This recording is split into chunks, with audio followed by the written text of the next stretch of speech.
Marketing की कोई भी किताब हो, वेबसाइट हो या यूट्यूब का चैनल हो, पहला टॉपिक हमेशा व्हाट इज मार्केटिंग पर ही होता है। तो मैं डिजिटल मार्केटिंग का कोर्स टीच करने से पहले कैसे इस टॉपिक को मिस कर सकता हूं? फर्क इस टॉपिक को टीच करने में मेरा ये है कि मैं हमारी रोजमर्रा की एग्जांपल्स को यूज करूंगा और बड़े ही आसान तरीके से आपको बताने की कोशिश करूंगा कि व्हाट एक्चुअली मार्केटिंग इज, कि मार्केटिंग है क्या। तो आइए सबसे पहले मैं आपको एक एग्जांपल देता हूं और इसके ऊपर आपने बड़े गौर से सोचना है। आप घर पे बैठे हैं, एकदम फोन रिंग होता है, आपने फोन पिक किया। दूसरी तरफ से एक खातून बात कर रही हैं जिनका नाम है साइमा। साइमा ने कहा कि जी मैं एक इंश्योरेंस कंपनी से मेरा ताल्लुक है और आज अगर आप ये पैकेज साइन अप करवाएंगे तो हम आपको 20% डिस्काउंट देंगे, आपको भी और आपकी फैमिली को भी। तो सवाल मेरा आपसे दोस्तों ये है कि क्या साइमा मार्केटिंग की जॉब कर रही है? दूसरी एग्जांपल और बड़ी इंटरेस्टिंग। आप अक्सर शॉपिंग मॉल जाते होंगे, अक्सर मार्केट्स जाते होंगे, संडे बाजार या इतवार बाजार जाते होंगे। वहां आपको डिफरेंट लोग खड़े हुए नजर आएंगे कि जो चीजें बेच रहे हैं, 10 रुपए की, 15 रुपए की, 100 रुपए की, एक के साथ दो फ्री। तो क्वेश्चन या सवाल मेरा आपसे यह है कि क्या आपके नजदीक वो भी मार्केटिंग की जॉब कर रहे हैं? अगर इन दोनों सवालों का आंसर आपके नजदीक यस है तो यू आर 100% राइट। ये दोनों मार्केटिंग ही की जॉब कर रहे हैं। साइमा बेशक टेलीफोन के थ्रू डिजिटल टेक्नोलॉजी को यूज कर रही है और जो दूसरे साहब जो इतवार बाजार में खड़ी चीजों को बेच रहे हैं वो सेलिंग कर रहे हैं, लेकिन है ये मार्केटिंग की जॉब। लेकिन मार्केटिंग इसके अलावा और भी बहुत कुछ है। तो आइए let's look at the definition of marketing और उसके बाद फिर हम मार्केटिंग की डेफिनेशन को ब्रेक करेंगे और फिर अंडरस्टैंड करेंगे कि प्रोसेस ऑफ मार्केटिंग क्या है।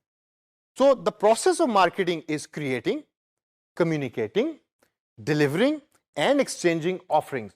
क्रिएटिंग मतलब बनाना, कम्युनिकेटिंग मतलब बताना, डिलीवरिंग मतलब उस चीज को एक जगह से दूसरी जगह तक पहुंचाना, और एक्सचेंजिंग का मतलब तो आप सारे जानते ही हैं कि एक चीज के बदले दूसरी चीज को लेना।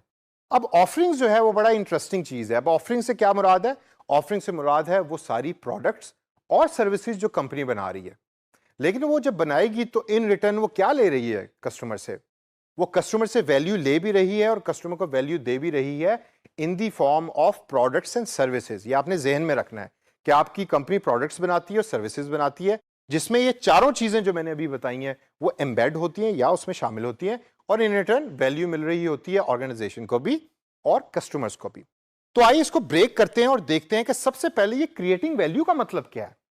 अब आप ये मेरे पीछे देखें, ये आपको एक शेल्फ नजर आ रहा है जिसके ऊपर डिफरेंट प्रोडक्ट्स आपको पड़ी हुई नजर आ रही हैं। अब फॉर इंस्टेंस ये एक प्रोडक्ट है जो किसी कंपनी ने बनाई, जो भी प्रोडक्ट है ये। अब इसको बनाने के अंदर कंपनी का एक सर्टेन प्रोसेस इन्वॉल्व है।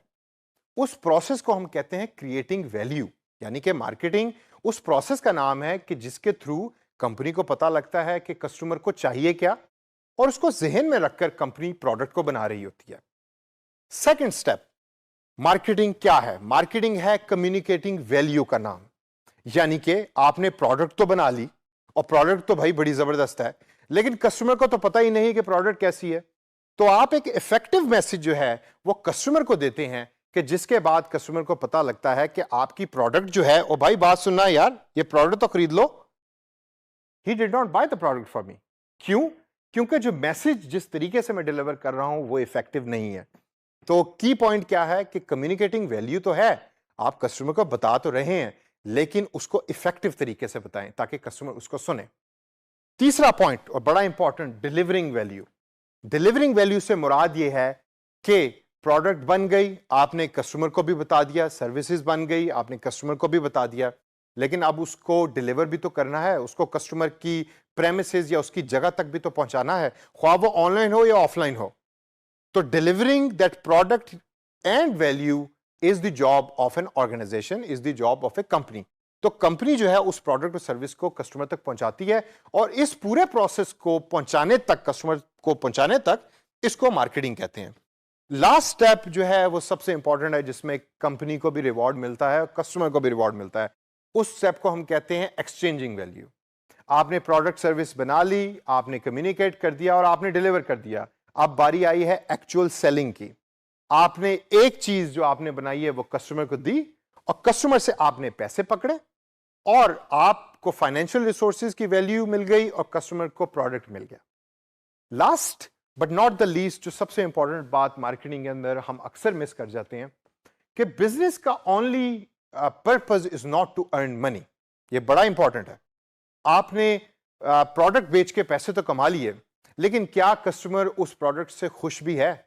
और अगर कस्टमर खुश है तो वो फिर आपको 5 स्टार्स देगा, और जब वो आपको 5 स्टार्स देगा तो फिर आपका एम्बेसडर भी बनेगा।